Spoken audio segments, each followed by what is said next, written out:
sektor pendidikan awam di Malaysia.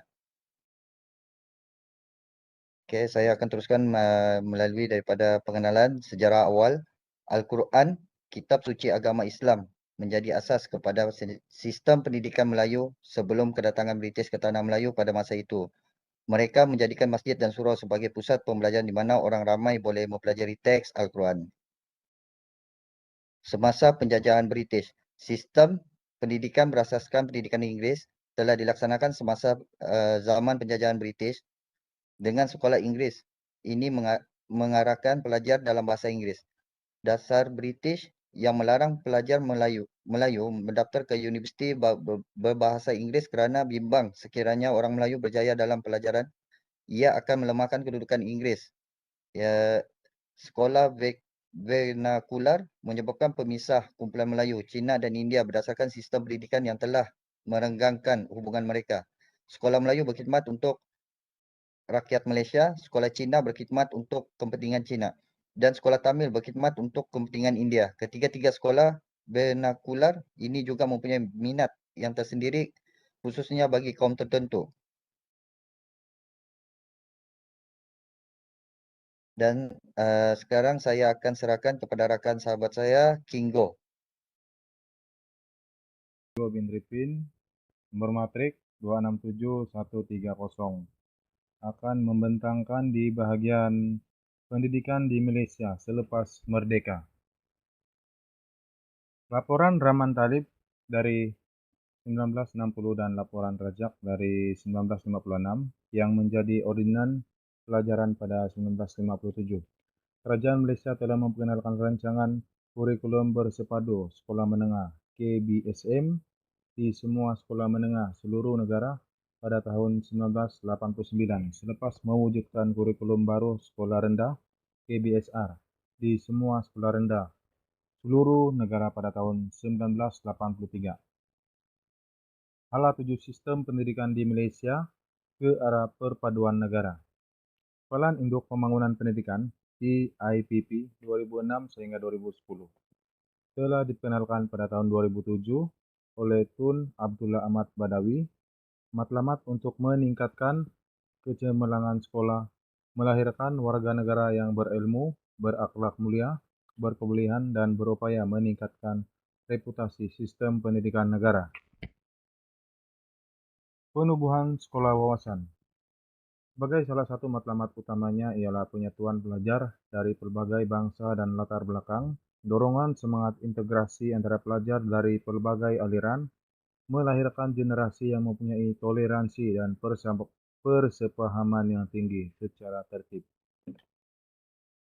Seterusnya ialah sekolah dan kluster bestari, merupakan pengguna awal penambahbaikan kepada sistem pendidikan Malaysia.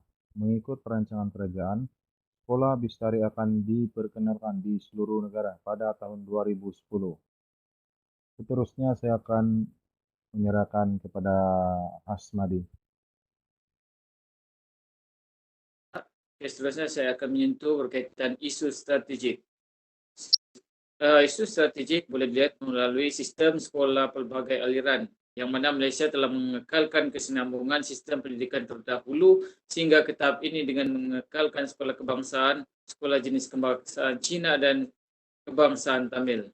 Seterusnya, ianya juga boleh dilihat melalui pengajaran pendidikan sains dan matematik dalam bahasa Inggeris, iaitu PPSMI. Di bawah Tun Mahathir Mohamad, satu inisiatif pendidikan baru dikenali sebagai pengajaran sains dan matematik dalam bahasa Inggeris. Seterusnya, yang terakhir ialah isu strategik ini boleh dilihat melalui pengisian kurikulum dan co-kurikulum.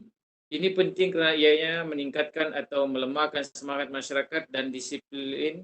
Memang ianya jadi kurikulum dan diisi mengikut kehendak rakyat. Tidak ada masalah, namun begitu terputusnya hubungan antara kurikulum dan aktiviti memberi kesan buruk kepada hubungan dan masyarakat.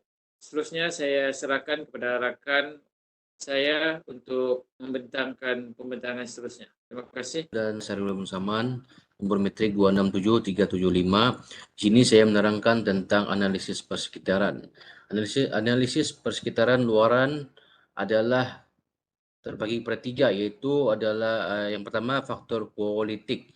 Adalah penting kepada pendidikan ekonomi kerana institusi pendidikan awam dan swasta mesti memenuhi peraturan, strategi, undang-undang dan dasar pendidikan lain yang dikenakan oleh kerajaan. Yang kedua, faktor sosial. Penting dalam bidang pendidikan lebih ramai pelajar muda memasuki arus perdana apabila kadar kelahiran menurun yang mencerminkan trend nasional yang lebih luas. Seterusnya, faktor teknologi.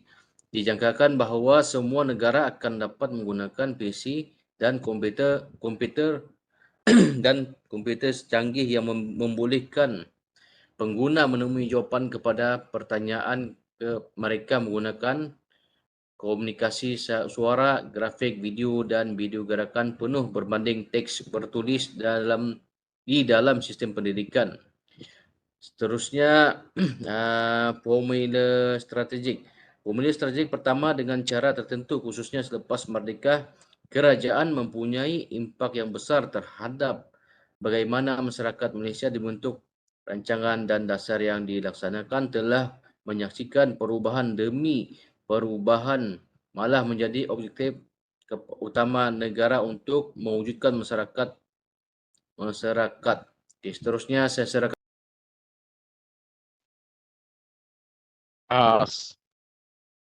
Salam sejahtera. Saya ingin menerangkan bahagian cadangan. Iaitu yang pertama, melaksanakan aktiviti kokurikulum dan kokurikulum yang boleh dijalankan di sekolah untuk memastikan murid-murid sibuk dan mengeratkan lagi ikatan silaturahim. Yang kedua, menggalakkan hubungan yang saling menguntungkan antara sekolah dan masyarakat. Yang ketiga, menggunakan aktiviti kokurikulum sebagai alat untuk murid-murid mempraktikkan maklumat yang baru, diperalihi dan mengaplikasikannya kepada masyarakat.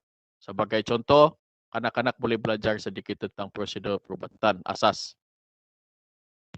Dan yang terakhir, keempat, guru juga perlu menjalankan aktiviti kokurikulum yang dijadualkan menyelaraskan struktur dan sistem organisasi melalui pembangunan prosedur dan kaedah untuk membolehkan pelaksanaan operasi yang dirancang dengan teratur.